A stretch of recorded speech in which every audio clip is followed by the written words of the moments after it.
Baik Bapak Ibu sekalian, telah hadir juga di tempat ini bersama dengan kita salah satu yang kita semua kenal. Ya, kita panggilkan aja yuk, Dokter Rani yuk. Pasti Bapak Ibu juga pengen tahu. Beliau ini adalah salah satu artis terkemuka Indonesia, salah satu presenter yang cukup meriah dan selalu positif. Ya, beliau juga adalah penyintas tapi tetap produktif. Jadi kita pengen tahu nih rahasianya nih Dokter Rani. Apa sih kok bisa seperti itu? Lalu kita pengen tanya juga tanggapannya kalau ada sentra pemulihan pasca COVID seperti ini menurut beliau seperti apa? Mungkin kita panggilkan dulu ya sebelum kita tanya lagi pertanyaan-pertanyaan berikutnya yang masih ada di live chat YouTube kita. Ya Bapak Ibu yang masih mau bertanya silahkan ditulis di live chat, nanti kita akan sambil jalan kita akan lanjutkan lagi. Oke, mari kita panggil sama-sama Mbak Melanie Ricardo. Selamat datang.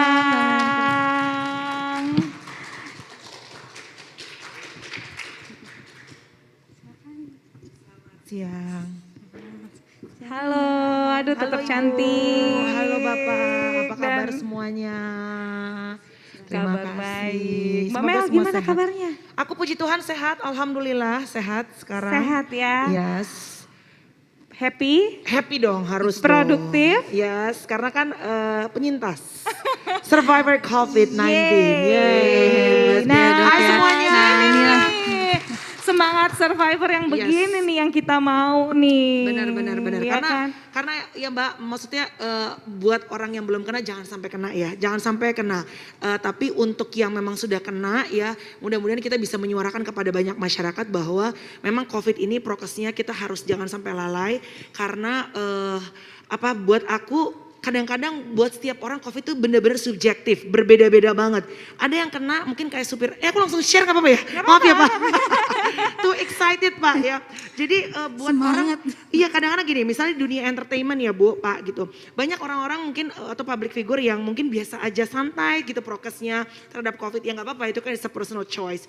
Tapi kenapa aku bilang COVID-19 ini sangat subjektif? Karena menyerang experience pada setiap orang tuh benar-benar berbeda-beda. Misalnya ada asisten saya yang kena rasanya seperti kayak demam biasa gitu. Bahkan mungkin gak berasa apa-apa. Cuma kayak batuk-batuk tipis-tipis aja karena jatuhnya OTG. Tapi buat kayak orang-orang seperti saya, kebetulan ibu saya kena. Ibu saya itu punya komorbidnya darah tinggi, vertigo. Sakit lambung dan juga ayah saya juga baru sembuh juga, puji Tuhan alhamdulillah. Ayah saya itu pakai 3 ring di jantung itu kena dan benar-benar I'm grateful to God, bersyukur banget kalau ayah saya bisa survive dari COVID juga gitu. Jadi experience kami tuh benar-benar berat Mbak gitu, sampai harus masuk rumah sakit, cost a lot of money, kita harus mengeluarkan uang cukup banyak walaupun sekarang banyak juga yang sudah dibayarkan oleh asuransi gitu ya Bu. Tapi maksud aku kenapa COVID ini kadang-kadang ada orang yang santai banget gak pakai masker atau pakai masker tapi glendot-glendotan gitu. Karena memang sangat subjektif, karena cerita dan pengalaman dari setiap orang itu bisa berbeda-beda dan itu benar-benar mempengaruhi bagaimana kita melakukan prokes kita dalam keseharian terhadap COVID gitu Mbak. Wow, thank you banget nih Mbak Melanie sharingnya, kita berikan aplaus. Mbak Mel, aku kenalin dulu ya.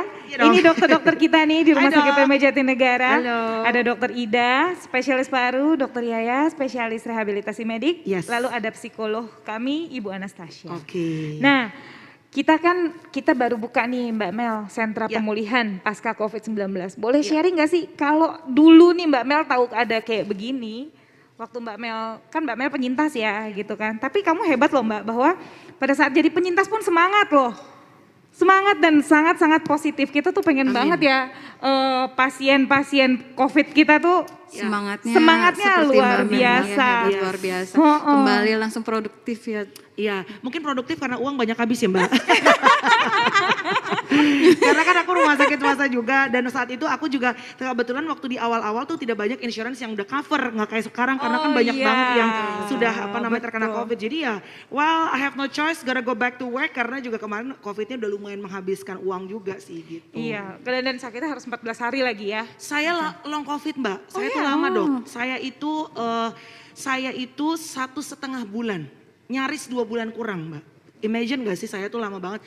Jadi saya di rumah sakit itu 2 minggu ya. Setelah itu saya di rumah isoman gitu. Sebetulnya kondisi badan udah oke dok gitu. Udah sehat, udah seger ya. Kalau COVID kan kita COVIDnya lumayan berat, kenanya sampai ke rumah sakit biasanya ada rasa-rasa dikit ya dok gitu.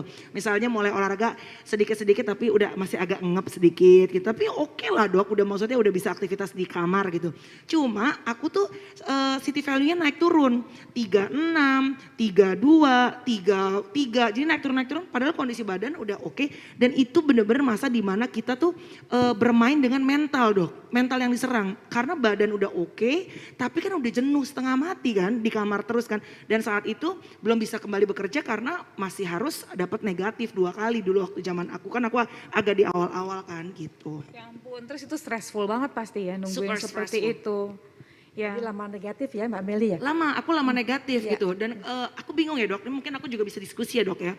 Aku ngelihat banyak orang-orang teman-teman yang kayak aku gini ya, aku itu sebetulnya jaga pola makan juga, ya maksudnya nggak 100% sih, suka jajan juga. Tapi most of the days aku tuh bawa makanan dari rumah dok.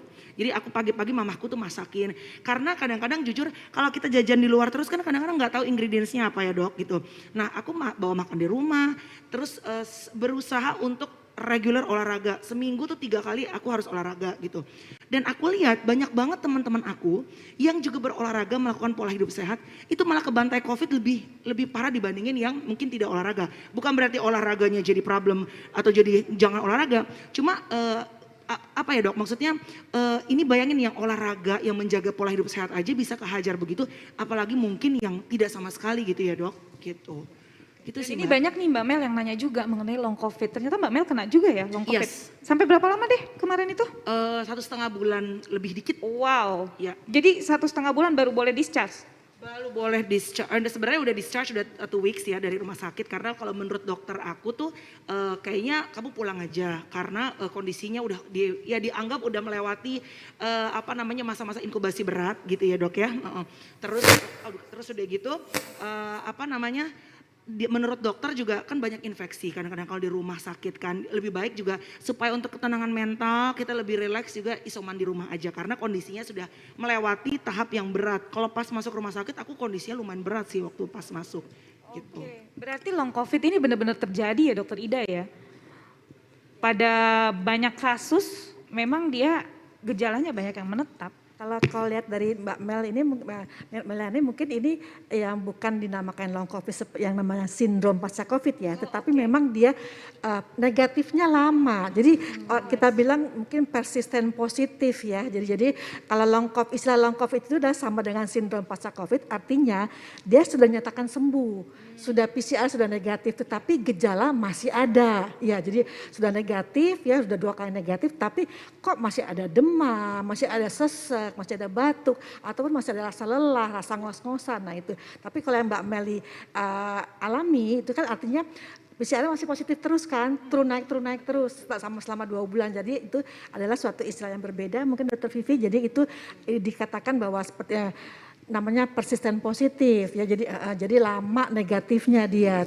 Kalau yang long covid atau sindrom pasca covid itu dia sudah sembuh sebenarnya tapi masih ada gejala gitu, seperti itu mungkin. Nah mungkin mau nanya juga nih sama Mbak Mel, habis pulang dari rumah sakit tuh, habis isolasi ya di rumah sakit dan dinyatakan boleh pulang tuh, kira-kira apa sih gejala yang masih dirasakan, keluhannya? Iya. Pengalamannya gimana, boleh Aku sharing cerita nggak? dulu pengalaman aku ya Mbak. Jadi pada saat aku tahu aku positif COVID Pak, Bu, aku itu tidak batuk, aku itu tidak panas. Rasanya cuma gini, aku lagi syuting live, terus tiba-tiba aku ngerasa gini, kok kayaknya AC-nya terlalu dingin ya gitu. Kayak aku agak menggigil. Saat itu kan dulu yang kita tahu di awal-awal tuh COVID itu batuk dan sesak gitu dok. Batuk dan demam tinggi gitu. Jadi aku ngerasa aku gak demam, cuma kayak menggigil, terus kok tulang-tulangku tuh pada ngilu semua. Sekarang udah tahu nih karena udah banyak yang COVID kan, bahwa itu adalah salah satu simptom COVID gitu. Nah kalau aku yang kehajar itu adalah asam lambung Bu. Jadi aku muntah-muntah parah sampai akhirnya mau pingsan, hampir black out. Dan di awal-awal juga kekeh gitu, nggak mau di PCR karena dulu masih awal-awal takut PCR. Kalau sekarang mah udah jebol, udah tiap minggu udah syuting kan Udah juga berapa sekarang kali? antigen. Udah berapa kali di PCR? Aduh Mbak, udah nggak kehitung Mbak. Aku Oh, banyak ya, Dok. tiap syuting kan juga antigen, deng ya kan. di awal kan takut sekali tuh gitu.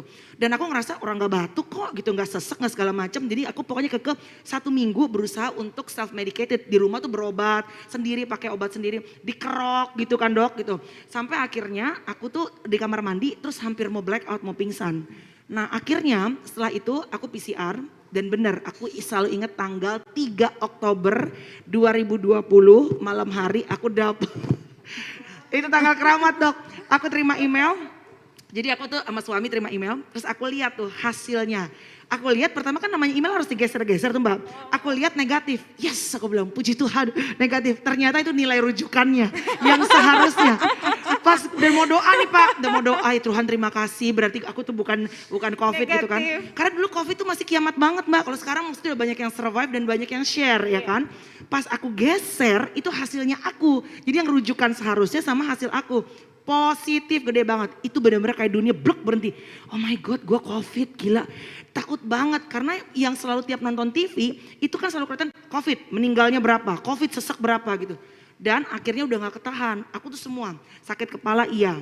Muntah-muntah iya gak bisa makan, udah mulai demam dok, hilang penciuman, hilang semuanya rasa segala macam deh gitu. Sampai akhirnya mau pingsan dan HB ku rendah, HB aku rendah, terus irama jantung juga sempat pas dicek tuh EKG jadi kepengaruh juga dok gitu. Jadi sampai memutuskan ke rumah sakit baru akhir tertolong gitu. Ya ampun, berarti stressful banget lah ya, kaget dan nggak siap gitu ya dengan kondisi yang diterima saat itu ya. Tapi kalau aku lihat selama di rumah sakit tuh kayaknya tetap nyantai-nyantai aja tuh, positif-positif aja. Itu kan terlihatnya. Terlihat. Anda tidak tahu bagaimana battle orang-orang kena COVID di rumah sakit. Aduh, tapi ya kalau di rumah sakit itu benar-benar kayak perjuangan karena tiap hari kan bingung mbak. Ya dok ya, ya dokter sih udah melihat lah pasien COVID bagaimana ya dok. Kan bingung antara kadang-kadang kondisi kita puji Tuhannya aku gak sesek dok gitu. Jadi si oximeter ya dok ya. Aku tuh di atas 95 terus 98 bagus gitu. Itu puji Tuhannya banget alhamdulillah deh gitu. Cuma memang karena gini, ada kan saat-saat badan tuh super gak enak banget. Sampai kayak skip hari gitu. Bahkan kalau gak salah kemarin aku ngobrol sama Uya tuh juga kena, itu dia lebih parah lagi.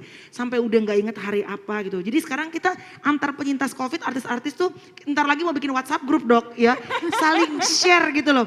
Karena ternyata kan kayak dulu aku sempat denger Dewi Persik kulitnya. Jadi ada simptom-simptom baru, aku lambung gitu ya. Terus kalau si Uya tuh sempat skip udah gak inget hari gitu. Jadi ternyata tuh COVID ini makanya aku bilang very subjektif. Tiap orang tuh diserang di tempat yang berbeda-beda sesuai dengan mungkin weakness badan kita gitu loh. Dan itu masih ada terus, bahkan sesudah dia discharge dari rumah sakit ya, nah, sesudah dinyatakan sembuh. Di awal jujur memang kan karena dokter paru bilang, dok aku boleh olahraga lagi gak, bosan banget di kamar nih.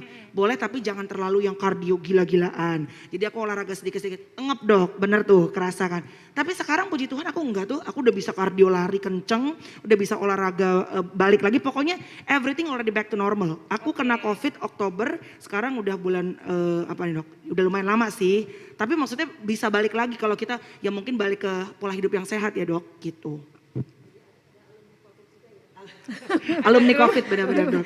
Di rumah sakit darurat Wisma Atlet juga kan ada grup grupnya alumni. tadi Iya, tuh, ada grup grup alumni. COVID. Grup Di kalangan alumni artis-artis COVID. ibu kota juga berarti Grup nanti akan alumni ada COVID. WA Mereka grup punya alumni Instagram, ya. mereka punya WhatsApp katanya sebagian para alumni ini. Mungkin ini juga bisa menjadi sentra nih nanti untuk tempat konsulnya para alumni nih dok. Betul. Ya untuk gangguan yang menetap.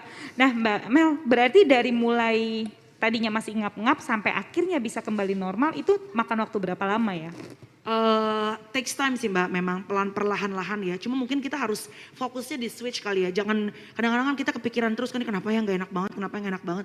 Coba mungkin try to relax gitu. Karena kadang-kadang emang COVID itu bermain di pikiran banget sih mbak. Aduh gila ini COVID itu luar biasa. Jadi pada saat di rumah sakit pun saya tuh tiap hari tuh harus ngeboost diri saya, iman saya, ngingetin saya bahwa oke, nggak mau mati kok. Kan semua takutnya mati, takut mati, COVID takut mati. Sampai saya tuh matiin TV, karena saya setiap saya nonton TV, itu kalau nggak pembawa beritanya ngomong soal COVID meninggal berapa atau sesek dok, kalau nggak running text keluar tuh, COVID-19 sudah meninggal ini, takut banget kan.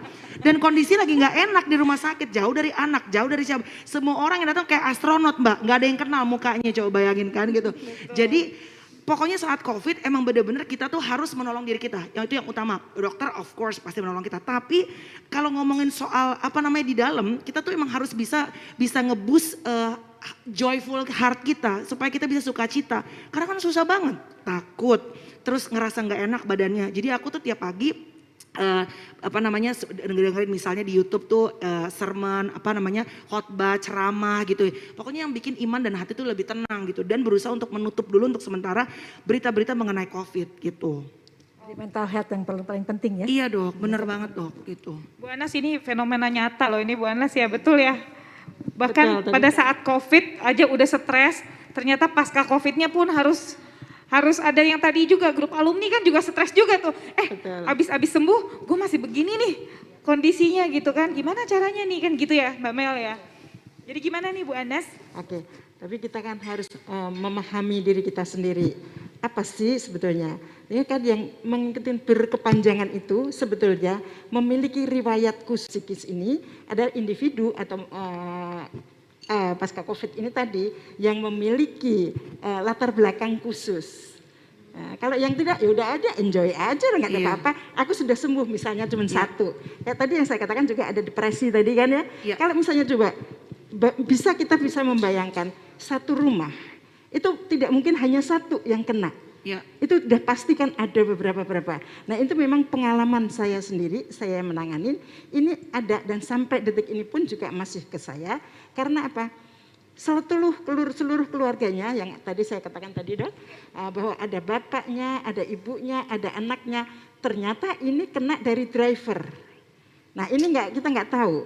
Nah ternyata anak dan suaminya ini lewat. Yang ada tinggal ibunya sendiri, yaitu penyesalan yang seperti itu tadi. Dan akhirnya apa? Ini juga akan mengarah ke suicide. Ngapain aku hidup? Dan penyesalan untuk dirinya sendiri juga, aduh kenapa ya? Kenapa sopir ini aku pakai? Kenapa? Dan kenapanya itu bertanya-tanya terus pada diri sendiri. Iya benar sih. Jadi aku setuju ya Dok, memang COVID ini memberikan pelajaran yang berbeda-beda pada setiap orang, pada setiap keluarga ya Dok. Makanya kita nggak bisa bilang gitu bahwa COVID cuma begitu aja, nggak bisa. Karena ada beberapa teman-teman artis pun yang kehajar klaster keluarga. Bahkan kemarin salah seorang sahabat juga almarhum Raditya Oloan, teman aku juga gitu, usia 36, memang sudah negatif ya COVID-nya gitu. Tapi kan awalnya kena klaster keluarga juga COVID. Jadi banyak banget sebenarnya hal-hal yang bikin takut sih gitu ya, hal yang bikin kita juga jadi khawatir gitu ya Dok gitu. Ditambah kalau kita public figure sekarang kan Dok, tidak dalam semua kesempatan kita bisa menggunakan masker. Walaupun kita sudah antigen. Tapi jujur honestly kalau aku pribadi Dok gitu ya, kemarin setelah orang tua aku juga kena dari driver juga. Karena dari driver juga. Memang seperti itu. Nggak bisa 100% juga antigen gitu Dok. Kadang-kadang juga kayak kemarin mamaku kena, dia hasilnya non reaktif, ternyata dia positif. Jadi few days butuh si virusnya baru kelihatan di PCR selanjutnya. Jadi memang pengalamannya benar-benar subjektif pada setiap orang gitu Dok. Betul. Oke betul. Nah ini ada sekalian kita jawab ya Mbak Mel pertanyaan silakan. dari Bapak Ibu yang mengikuti tayangan ini dari rumah lewat channel YouTube Rumah Sakit PMI Jatinegara. Ini tadi juga pengalaman Mbak Mel nih, bahwa pasca negatif tuh masih sering rasanya kayak demam dan mudah capek ya Mbak Mel tadi ya. Udah capek ya. Nah kenapa nih Dok kok bisa seperti itu? Ini pertanyaan dari Bapak Tommy Versetti dari channel YouTube Rumah Sakit Premier Jatinegara. Mbak Mel juga ngalamin hal yang sama ya? Iya, kalau aku mudah capek iya Dok. Memang agak kerasa di awal-awal mudah capek, tapi kalau sekarang mudah capeknya lebih karena usia ya Dok. Udah mulai, udah tak semudah dulu ya Dok. Tapi maksudnya kalau pengaruh COVID ini udah enggak sih Dok. Udah enggak terlalu sih Dok. Tapi apa memang begitu ya Dok? Apa memang stamina jadi menurun ya setelah pasca COVID? Ya, jadi tadi seperti paparan saya tadi ya Dr. Vivi bahwa COVID ini mengenai seluruh organ tubuh kita. Dari mulai ujung kepala sampai ujung kaki. Ya, artinya pada waktu kita kena COVID itu benar-benar kita kalah, sistem imun kita kalah, ya sehingga semua sistem pertahanan kita tuh jebol gitu ya, jadi banyak keluhan-keluhan. Nah, setelah sembuh ya, jadi memang kalau terjadi inflamasi atau peradangan yang sangat luas itu sembuhnya tidak otomatis langsung sembuh, biasanya kadang-kadang dengan gejala dulu. Dan setiap orang gejalanya beda-beda memang ya, ada yang gejalanya memang sakit kepala, ada yang gejalanya lemas. Memang yang paling banyak itu adalah fatigue itu rasa rasa capek, rasa lemes, rasa nggak berdaya gitu, walaupun sudah negatif ya. Itu memang dari penelitian yang terbanyak tuh itu keluhannya. Walaupun keluhan yang lain juga ada, rasa ngos-ngosan, capek, sesak napas ya. Belum lagi diare, ada yang lagi diare. Betul, ya. Dok. Ada lagi yang jelas itu adalah gangguan kognitif. Artinya dia kadang-kadang datang, dok kok saya jadi tell me ya setelah saya selesai COVID. Jadi saya kok di kantor rasanya saya mau bilang tuh lama sekali keluar dari mulut saya. Artinya itu ada gangguan kognitifnya, gangguan Dokter neurologisnya. Ida, ini menarik nih Ya. dok nih dok. Ya, Kalau jadi tell me, terus badannya tuh agak-agak lemes terus gitu kan ya. Ya. Apakah ini artinya ya pada pasien post COVID ini ada gangguan neurologi nggak sih? Ya, Karena kan ceritanya gangguan Ya, memori, ya memang. kan? Ya, jadi seperti tadi saya katakan bahwa dari ujung kepala sampai ujung kaki, termasuk gangguan neurologi. Oh Ya, gitu. gangguan neurologi. Mungkin Jadi, kita boleh ya, mungkin minta saran atau pendapat nih dok dari dokter Sukono. Dokter Mbak Sukono, Mel, ya. saat ini kenalin ini dokter Sukono, spesialis saraf Rumah Sakit Premier Jatinegara. Halo dok, Halo, apa Mbak kabar? Mel? Sehat ya dok? Salam sehat semuanya. Sehat. Ini jagonya kalau stroke.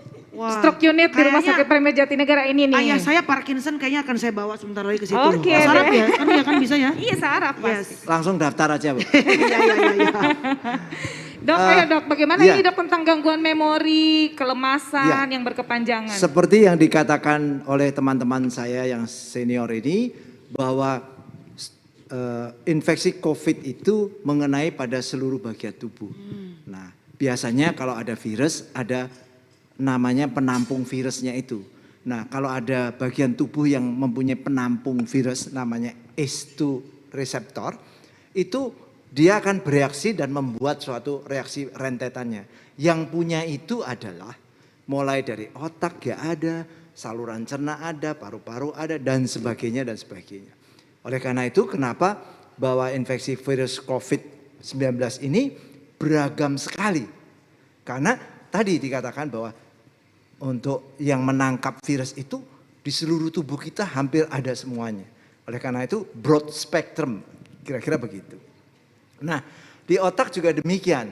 Nah, fungsi-fungsi yang sebetulnya kalau ada gangguan tadi dikatakan fungsi luhur, fungsi kognitif itu terganggu, sebetulnya bagian-bagian otak itu juga sama, mempunyai area yang masing-masing punya fungsinya. Termasuk pada bagian otak itu sebetulnya manifestasinya adalah organ yang terkena di otak itu berfungsi untuk fungsi-fungsi luhur, fungsi memori di daerah ini, fungsi koneksi-koneksi yang untuk komunikasi itu di daerah sini. Nah itu juga terkena. Nah kalau itu terkena muncullah gejala-gejala itu. Ya, muncul gejala-gejala yang seolah-olah gejala-gejala itu adalah gejala psikologis, tetapi kadang-kadang ada suatu sumbernya di dalam otak.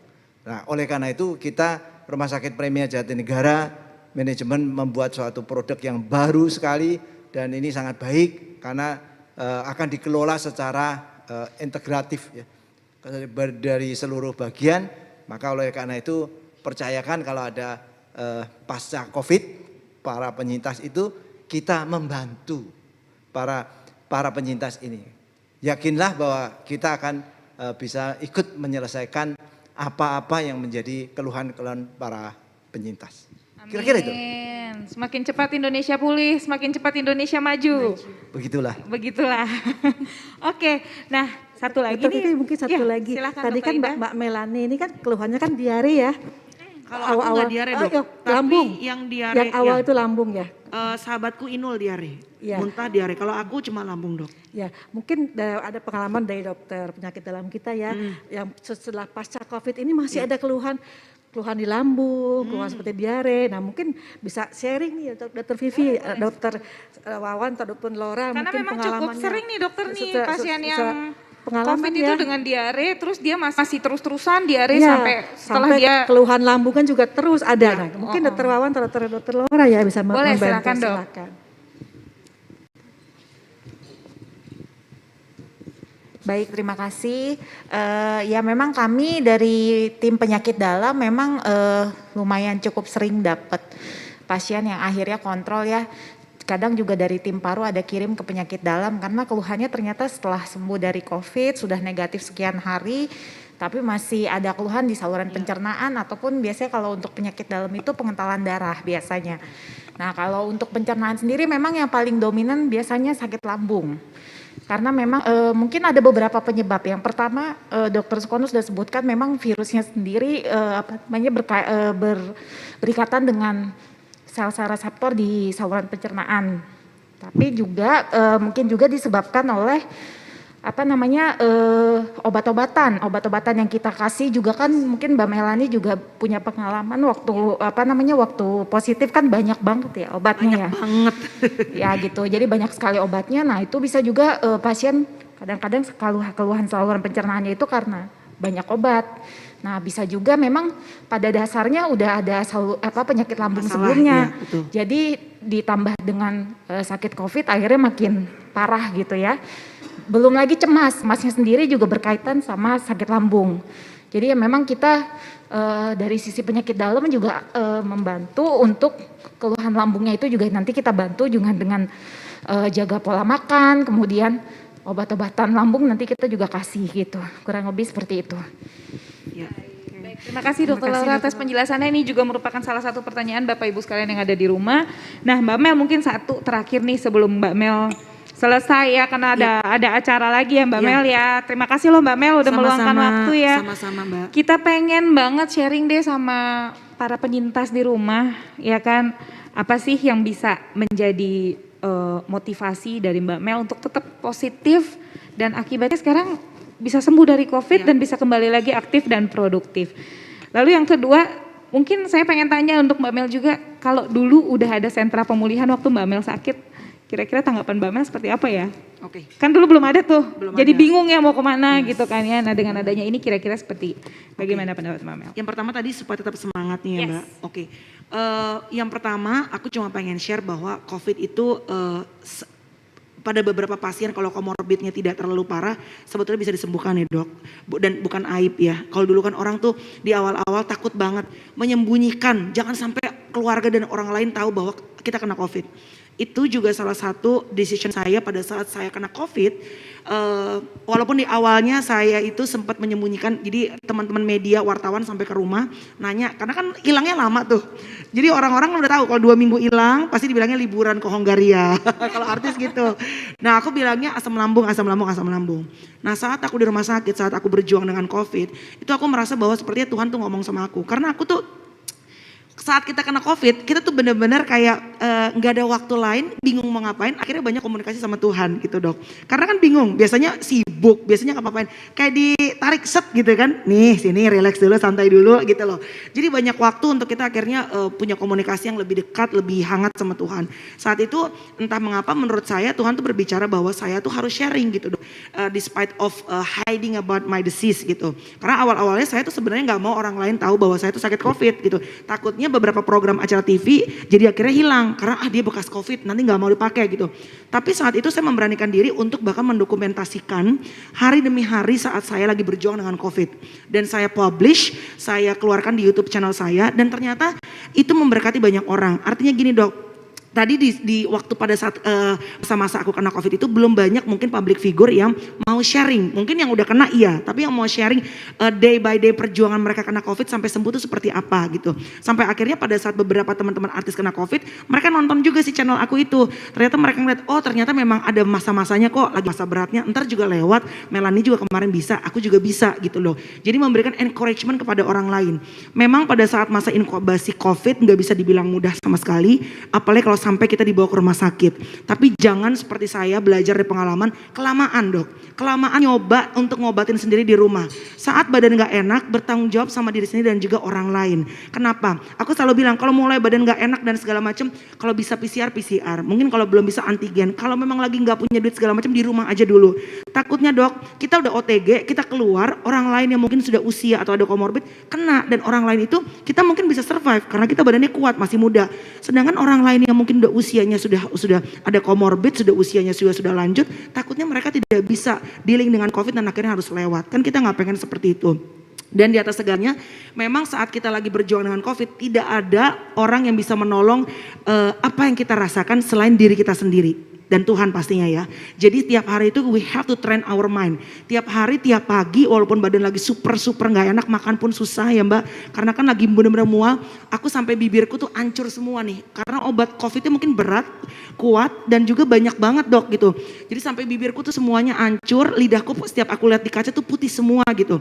Tapi tiap hari harus ngomong ke diri sendiri, pokoknya aku harus sehat, aku gak boleh terlalu khawatir, aku berserah sama Tuhan supaya aku harus ingat bahwa aku harus sembuh karena ada 2 orang anak yang menunggu di rumah gitu. Itu jadi semangat buat aku gitu.